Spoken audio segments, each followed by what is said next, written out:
Greetings and salutations, friends, and welcome back to some more Warhammer lore. Today we are going to be talking about Halflings.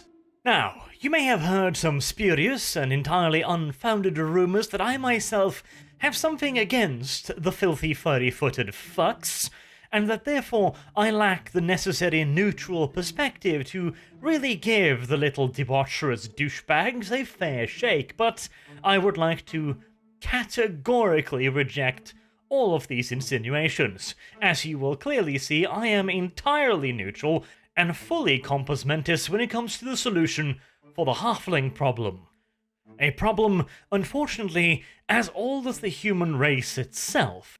Even in the earliest known records put down by dwarves in the very, very early days of the Empire, in fact, even before there was an empire, before there even was the idea of an empire, the dwarves described tiny furry-footed miscreants that they first thought to be rebellious children wandering alongside the human hordes, who were currently engaged in ever so vigorously beating the absolute living shit out of the various orc tribes that resided beneath the dwarves' domain in the World's Edge Mountains.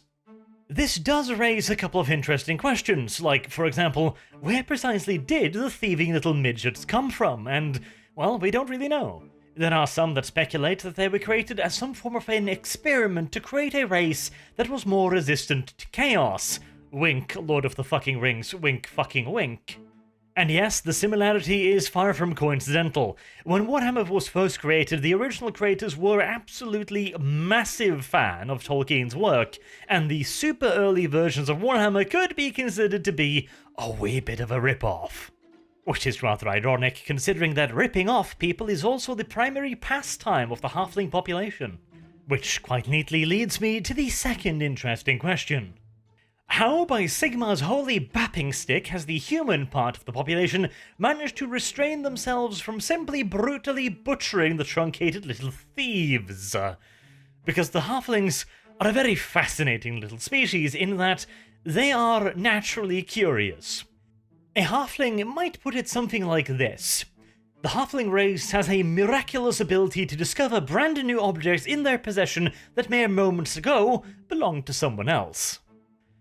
This apparently genetic form of kleptomania is one of the defining features of the halfling race, alongside their more prominent physical features, or should I say, their lack of other prominent physical features, as they are very, very tiny. In fact, they're on average even smaller than dwarves, and considerably less bulky and sturdy. They're around the size of your average sheep. And their second defining feature is, of course, their furry little feet, protected by a thick layer of skin at the bottom that means they are able to walk around entirely comfortably without any form of footwear. Incidentally, the fact that they do not need to wear any form of footwear also aids them in being sneaky, dastardly little bastards when they're in the midst of discovering brand new and hitherto unknown items. They also have rather impressive eyesight and remarkable hand-eye coordination. This might be as a result of natural selection, because the halfling does not have very good hand-eye coordination if it's not an agile, sneaky little creature capable of moving silently, as well as picking out a target at considerable distance. It will in all due likelihood be a very, very dead halfling, as he will invariably at some point attempt to steal something from someone who is considerably larger than himself. As you can already reasonably infer from their lack of physical stature, the halflings are not particularly good in a fight. They do have, as mentioned, remarkable hand-eye coordination and very good vision, which makes them extraordinarily well suited to chucking rocks at enemies from a distance, or if they would like to actually be halfway effective at what they are currently doing, they might go about finding themselves a bow. And all mockery aside, halflings do make rather excellent archers. Skirmish archers, mind you. They're not much for regimented discipline, and so organizing them into blocks of archers would be like herding cats. Hungry, foul-mouthed, and thieving cats. That last part being another particularly good reason to try and keep them as far away from any form of encamped army as humanly possible, if you're going to be utilizing halfling skirmishes in your army, which is a pretty good idea. They're small, sneaky, and very good with a bow, but if you let them anywhere near your campsite, you will also find yourself missing several pieces of valuable equipment, not to mention vast quantities of food.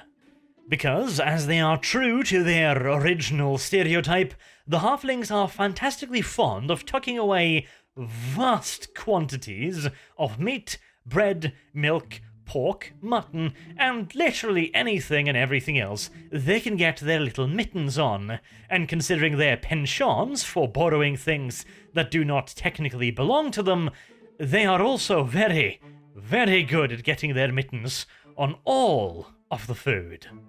More than one army has run into some rather serious supply problems after underestimating their halfling contingent's appetites.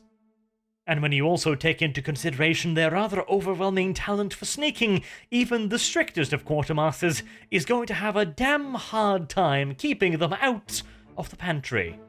In the words of one mercenary captain, give me rats, give me locusts, give me anything but halflings. Now, you might be wondering, how precisely do these damn little creatures actually coexist with wider human society? Because it was far from a joke when I asked the question about how the humans have kept themselves from simply just murdering the little bastards, considering how absolutely amazingly annoying the little things can be to have near you, considering their habit of stealing things, bad-mouthing people, being loud at the most inopportune and inappropriate occasions, and generally speaking, being massively annoying. And the simple answer to that is they don't. Not really anyways. There are a fair few halflings living around in human settlements and larger cities, but they tend to keep to themselves in their own little halfling ghettos, where they are generally speaking treated none too kindly by the local population. Generally speaking, the halfling part of the population needs to be able to take care of themselves, and generally speaking ghettoize to a rather considerable degree, to the point where they even have their own little constabularies with their own sheriffs, since the human part of the population are, for some clearly racist reason, somewhat hesitant to send their own guard forces away to the halfling districts to try and help the very people who keep accidentally entering their houses in the middle of the night and borrowing their possessions. Fortunately, both for the halflings and the wider imperial population, most halflings live out their days in the Moot, the halflings' very own little electoral state, complete with their very own elect account and everything. Although, technically speaking, and this is very much so a technicality, the Mootland isn't technically a part of the Empire, not like the other elector states. Technically speaking, it is a sovereign nation, but in the terms of its alliance with the Empire, it is subject to pretty much all of the same regulations that the other elector counts are, so it is very much so a technicality. They are even required to both pay taxes, obviously enough, and to provide troops to the Empire's armies. Although, well, generally speaking, that particular requirement is waived in favor of receiving larger quantities of taxes and/or halfling ranger auxiliaries. As you can probably imagine, a regiment of halfling halberdiers would hardly help anyone. Or, well, it would help the enemy, but that is somewhat beyond the point. As to precisely how the halflings managed to obtain their very own state, well, you can probably imagine it already. It wasn't due to any exploits on the battlefield. In fact, they offer scant help on the battlefield beyond light skirmishes, and they were barely even mentioned in the history of the Empire until around the time when they were actually given the Mootlands. They hadn't committed any great deed to earn it, and they hadn't created it with their own two hands. Rather, the Mootlands was given to them as a joke. At this particular time in Imperial history, 1010 on the Imperial calendar to be precise, the ruling emperor was one Emperor Ludwig. He had himself a halfling court jester. The court jester knew well of his liege lord's distaste for the ruler of Aveland and Stirland. He suggested that wouldn't it just be a fantastic joke to take land away from both Aveland and Stirland and hand it to the Halflings, something the Emperor thought to be quite funny indeed. And to add insult to injury, he named his court jester the Elector Count of this newly created Mootlands. Another version of the story suggests that it wasn't the Emperor's court jester, but rather a famous halfling chef, who delivered unto the Emperor such a feast that he named the chef an Elector Count in return. Regardless of whichever version you prefer, you can probably imagine just how annoyed the Elector Counts of Aveland and Stirland were by all of this, made even more annoying by the fact that the Mootlands contain within it some of the most fertile lands in the entire empire. And for that very land to be handed over to a bunch of thieving ne'er-do-wells who had, in either story, essentially tricked their way into power, that did not sit particularly well with the Elector Counts, especially considering the fact that it was their ancestors who had bled and eventually conquered that very land from the green-skinned savages who occupied it. It didn't exactly help either that the Halflings, ever ungracious in defeat, were 17 times as ungracious in victory, and they have missed nary a single opportunity to remind the two Elector Counts of this particular slight towards their honor. And this, by the way, is one of the biggest weaknesses of the filthy little pie pounders. They have mouths on them that would rival that of the Great Maw itself. And this does not only result in them being able to tuck away frightful quantities of foodstuffs, it also means that they are incredibly cocky little bastards. Combine this with a near irresistible compulsion to be extraordinarily rude to absolutely everything and everyone, including in particular anyone bigger, stronger, and more violent than them, and you have yourself quite the recipe for halfling pie. One particularly fantastic example of this came when they decided to shit in the Elector Count of Aveland's porridge to the point where he decided to invade the Mootlands, and not merely just invade it, but also take the opportunity to wipe out every single half-pinted little savage within its borders. Now granted, the Count at the time was known to be somewhat eccentric by those with a more charitable interpretation of him, and barking mad by those with a slightly less charitable interpretation. Nevertheless, the Halflings did everything in their power to piss him off as much as humanly possible. Let us begin the story with the reason why the Elector Count of Aveland wanted to travel through their lands to begin with.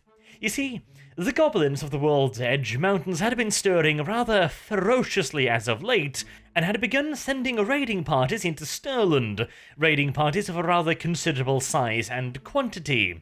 Stirland requested the help of Aveland to try and fight them off, and Aveland, having suffered the pulverizing wrath of more than one orc varg after it had wobbled its way through Stirland, figured it might be better to simply intervene before the orcs were on their own doorstep this time around. However, they had to actually get to Stirland, and between the two lies the Mootlands.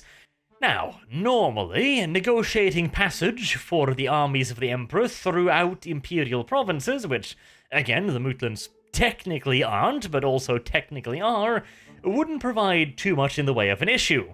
There are very few Elector Counts in the Empire who actually deserve their seats, who would have any kind of objection to allowing an ally's armies to march through their lands in order to fight a common foe.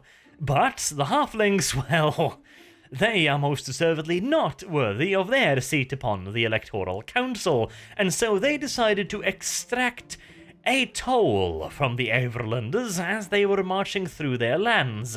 A rather considerable toll.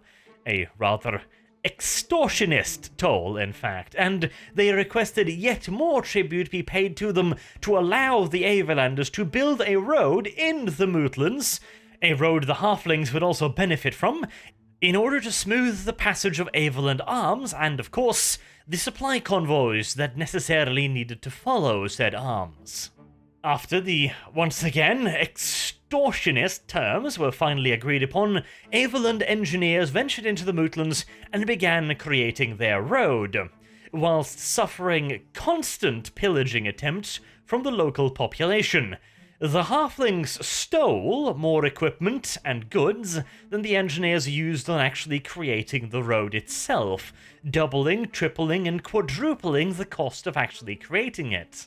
But finally, after a long, expensive, painful, and slow trek, they reached the River Ster and began building a bridge across it. Long after schedule, but at least they'd finally gotten to the river. Once it was properly bridged, the armies of Averland could finally start moving to reinforce Stirland. There was just one teensy, weensy, itsy, bitsy problem. Every time the Averland engineers sunk the rocks down into the riverbed upon which to build the bridge, the next morning they would have mysteriously disappeared. Suspicion quite immediately fell upon the obvious suspects, but they figured that this was probably just some kind of prank, that they wouldn't keep doing this, so they sunk another pair of foundation stones, who also disappeared. Then they placed out guards. The guards ended up browbeaten and hog-tied in a nearby barn the next morning, and the stones once again disappeared. Suspicion quite immediately fell upon a group of halflings that operated a local ferry, for none too difficult to discern reasons. Several more attempts were made, but the same thing happened over and over and over and over again. Now, I'd just like to take a moment to say I am downright impressed by the ingenuity and perseverance of the little fucks in this particular case. The halflings dived down into the water of the river and managed to move these rather massive stones every time, every night, they would sabotage this. Not to mention, they would also go so far as to assault the considerably larger than them guards and hog-tie them for an evening every single time. Now, that, if being utterly douchey, does deserve a certain amount of praise, if for no other reason than due to the sheer level of brute-headed stubbornness that must have been involved in doing so. As you can probably imagine, however, the Averland engineers did not view it in quite this charitable of a light. They had undoubtedly started becoming a wee bit miffed at the halflings' habit of constantly nicking all of their stuff. And eventually they figured that the only way they could possibly make any headway of this was to send a letter back to Averland explaining the situation, and requesting that the Elector Count himself take up the matter with the halfling elders who were in charge of the moot, and try to explain to them that they needed to keep their people in goddamn check. And that is precisely, if considerably more sternly, what the Elector Count of Averland did. He sent a none-too-easy-to-confuse letter to the elders of the moot, explaining in great detail what precisely he would do to their fat-filled little bodies if he discovered that they were doing anything more to impede the progress of his road and bridge-building programs. However, the pint-sized little pedants, having somehow managed to miss the obvious vitriol in the Elector Count's letter, decided they could try and push him just a little bit further, and informed the Elector Count that their agreement was for the strengthening and building of new roads, not bridges, and therefore there was simply nothing they could do to help the Averland engineers in completing their bridge-building project. Now, this might seem excessively stupid, considering the fact that the Elector Count had outlined in great detail, with absolutely no room whatsoever for misunderstanding, that he would happily have the sibilant little sock puppets spit-roasted above an open fire if they didn't do something. But it is necessary to recognize the fact that Halfling society is incredibly corrupt, and they probably just simply viewed this as another chance to extort yet another bribe from the Averland Elector. They figured that this was simply just a part of the usual negotiations, another opportunity to grab a few more pennies before they spoke some stern words to the halflings in question. This might sound incredibly naive, considering again how blatantly clear the elect account was, but once again, I cannot overstate just how corrupt halfling society is. If a local sheriff is expected to help you find your purse, for example, he will only do so if you promise him half the contents of said purse. The average halfling politician would not only make a US senator look squeaky clean, but positively sparkling by comparison. So while it might seem like a remarkably stupid thing to insult the ruler of your neighbouring country with vastly superior military power, the halflings weren't necessarily thinking that that was what they were doing, or, well, they were. They were entirely sure, and aware of the fact that they were insulting him, but they figured he could, quote-unquote, take a joke. Turns out, he couldn't. And upon receiving their reply, he decreed that he was going to burn the entire moat to the ground, including all of the halflings who lived inside of it. Things had suddenly gotten a wee bit more serious than the Halfling Elder Council had really anticipated. And this is where another particularly nasty habit of halfling culture comes to the fore. You see, halflings have very little care, very, very little care about the well-being of anything that isn't them. They are more than happy to cheat, lie, steal, deceive, or scam anyone and anything as long as it benefits them, with precisely zero regard for the future. Now, whether or not this is just because they are natural-born douchebags, which is my preferred interpretation, or because they are literally incapable of controlling their baser desires to be douchebags, well, I'll leave that up to you to decide. Regardless of whichever version you favour, this particular mindset made the Eldars decide that instead of simply just rolling over, begging for forgiveness, and taking the ass-pounding that were so rightfully their due, they decided to fight. They knew that they had no real chance of winning. They knew that they had no real chance of drawing. They knew that they had no real chance of doing anything except getting butchered, and yet they still decided to fight. The ensuing battle eventually went down in Aveland history as the most successful battle ever fought by the Aveland army. In fact, it was so successful that the ensuing slaughter of the tiny child-like halflings made many of the Aveland soldiers simply just quit the army in disgust by sneaking away at night and otherwise getting out of their army duties. And the number of these deserters rose rather rapidly, as it turns out that the elect Count of Iveland, one Lightdorf, was a man of his word. When he said he was going to burn down the entire moat and everyone in it, he meant it, and as he committed crueler and crueler actions against the halflings, more and more of his men decided that this didn't really sit too well with them, and they started leaving him in droves. Meanwhile, the halflings, realizing fine-fuckingly that they were a little bit out of their league in this fight, started sending emissaries out to anyone and everyone who would listen. And I really do mean anyone and everyone who would listen.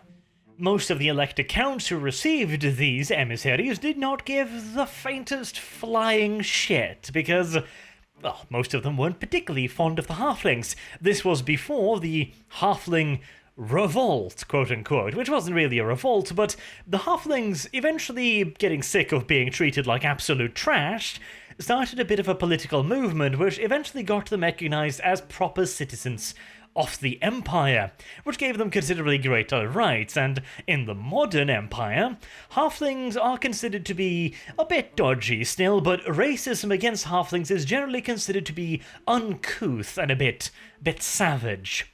During the invasion of the moat, however, no, not so much. One emissary, however, made it all the way to Altdorf and the Emperor's court. The Emperor could not stand by this mostly unprovoked, mostly, quote-unquote, aggression towards one of his subject nations, and sent an army off to aid the halflings. A second emissary came across a somewhat more unconventional ally, the ogre tyrant, Blout Feastmaster. You might think that the first thought that would cross an ogre's mind upon seeing a small, fluffy, and yet somewhat at the same time kind of fat halfling would be, ooh, snack. But you would be mistaken. In fact, ogres are surprisingly fond of halflings for some mysterious reason. Then again, in ogre society, the gut is your primary status symbol, and considering the size of an average halfling's gut compared to the rest of the halfling, the ogres might actually find them fairly respectable. Additionally, the halflings are one of very few races out there who value stuffing their faces with unquestioning quantities of food almost as much as the ogres do. Additionally, considering the fact that halflings literally eat like 5 to 6 meals a day, and twice that on feast days, you can imagine they are capable of producing fairly considerable quantities of grub, and considering that the ogre's favourite pastime is, just like the halflings, stuffing their massive faces, the two are born allies. And so, when the halflings promise to supply the ogres with everything they can eat for a full year, which, honestly, I think the halflings might have underestimated just how much ogres eat, by the way, but hey, the ogres were of course immediately on board with the idea of coming to their lands and trying to crump some humies. And it looked like it might all be a bit of a walkover. By the time the ogre army arrived to aid the halflings, poor little Elector Count Lightdorf had lost the vast majority of his army. Not to mention, they had been marching pretty much without rest ever since entering the Mootlands, carrying out a blitz campaign against the halflings, stopping every few kilometers to burn the shit out of the halflings' little burrows. Halflings, of course, live in underground burrows, which can be either fairly small if it's a new family or clan, or absolutely gargantuanly sprawling subterranean networks of rooms. Often, several of these rooms will literally be used for nothing except storage for the innumerable borrowed items that the halfling family/clan has built up over the decades. By the way, in the halfling language, which is basically a bastardized version of Reichspiel, there is no word for rubbish tip. There are also a few halflings that don't live in underground residences. These usually live in extraordinarily shaky and none-too-sound-looking towers. Quote-unquote. Calling it a tower feels somewhat wrong. It's like looking at a stack of precariously bunched upon one another cardboard boxes and calling it a skyscraper. Oh, and by the way, I just noticed listening back on the recording there is a little bit of a whooshing sound from my fan. I'm sorry about that, but it's 31 degrees outside during the night, so yes, Arch needs to live, and for that, Arch needs air, so sorry. Anyways, now that the Ogre Tyrant's horde had joined with what remained of the halfling army, army also does feel like a bit of a strong word to use in reference to the motley gathering of halfling hobos gathered on the field, but close enough. The two forces joined together and met the Elector Count in open battle, where something rather odd happened. It is slightly unclear precisely what happened next, but what we do know is that the halfling part of the army got thrown into a mass panic and eventually ended up leaving the battlefield. And whilst Lightdorf's army was exhausted and vastly smaller than it once was, the ogres had counted on actually having something on their flanks, which they now did not have. And considering that the ogre tactics, as ogre tactics always are, were simply to barrel into the midst of the Avelanders, with nothing on their flanks and nothing to slow down said Avelanders, the ogres very quickly found themselves surrounded by a lot of heavy halberds, the signature weapon of Aveland, and they were swiftly cut to absolute ribbons, as they simply could not defend themselves from all directions at once. What they did achieve, however, was severely maim what remained of the Aveland army, leaving the Elector Count Lightdorf with little choice but to call a premature end to his campaign. Now, The question was, he couldn't very well forgive the halflings. They had rather clearly insulted his honour, nay, they had essentially snuck into his castle, pissed in his cornflakes, fucked his wife, fucked his favourite hunting dog, fucked his favourite hunting horse, then fucked his daughter, and then written him a dirty letter describing the actions.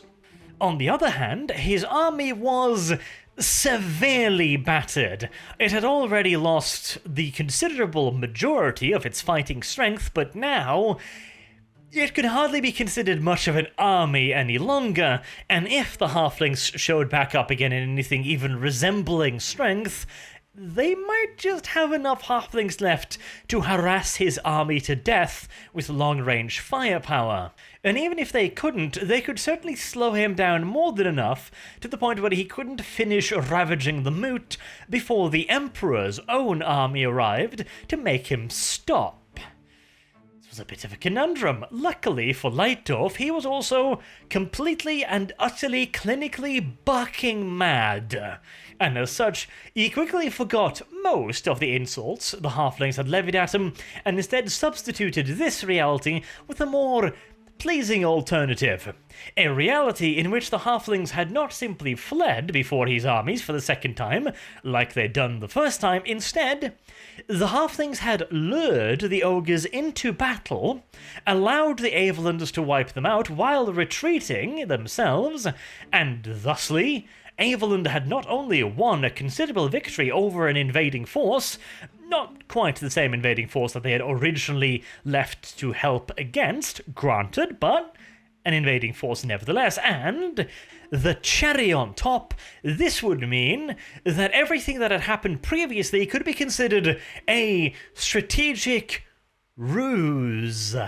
Yes, it had all been for show. It had all been play fighting, and the halflings, well, they were over-fucking-joyed that they would be allowed to live and not have the rest of their country burned to absolute cinders, so they simply nodded and went along with it all.